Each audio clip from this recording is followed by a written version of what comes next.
अब देखेंगे profitability ratios.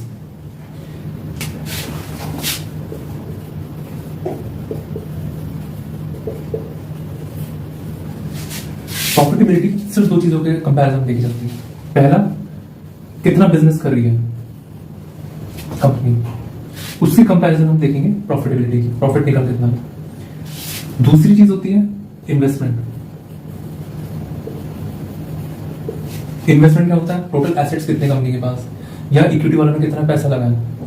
सिर्फ इन दो चीजों के बेसिस पे हम प्रॉफिट देखेंगे टोटल। इसको कहते हैं प्रॉफिटेबिलिटी, रिटर्न ऑन सेल्स या रिटर्न ऑन इन्वेस्टमेंट। सबसे पहले देखते हैं return on sales.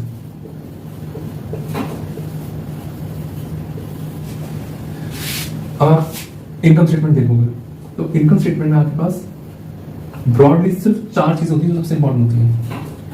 Gross profit कितना है कॉस्ट वगैरह निकालने के बाद, ऑपरेटिंग प्रॉफिट कितना है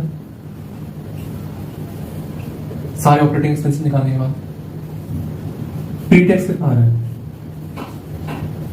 प्री टैक्स आता है नॉन ऑपरेटिंग एक्सपेंसेस और इंटरेस्ट एक्सपेंस के बाद, और लास्ट में नेट इनकम कितनी आ रही है। ये चार चीज सबसे ज्यादा इंपॉर्टेंट होती है हमारे पास।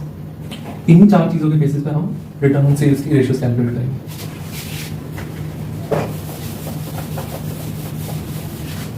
सबसे पहला है gross profit margin, which is gross profit upon total sales या जो भी टोटल रेवेन्यू है। सेकेंड है operating profit margin, operating profit upon sales या रेवेन्यू। तीसरा है pre tax margin,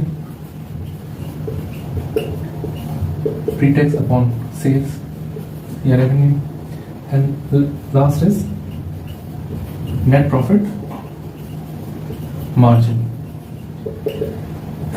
which is net income upon sales।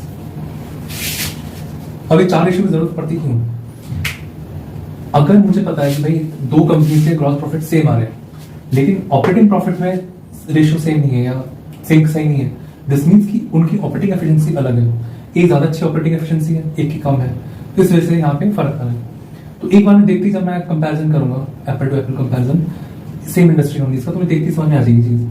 अगर मैं देख रहा हूँ प्री टैक्स में फर्क आ रहा है रेशियो उतना था, तो मुझे समझ में आ जाएगा कि नॉन ऑपरेटिंग प्रॉफिट या नॉन ऑपरेटिंग एक्सपेंसेस चेंज हो रहे हैं। इसका मतलब कंपनी कोई स्ट्रैटेजी कर रही है या कोई डिस्पोजल कर रही है, उस वजह से आ रहा है। नेट प्रॉफिट मार्जिन में अगर डिफरेंस आ रहा है दैट मीन्स अलग अलग जुरिस्डिक्शन में अलग टैक्स रेजिम में है, इस वजह से नेट प्रॉफिट में डिफरेंस आ रहा है टैक्स में।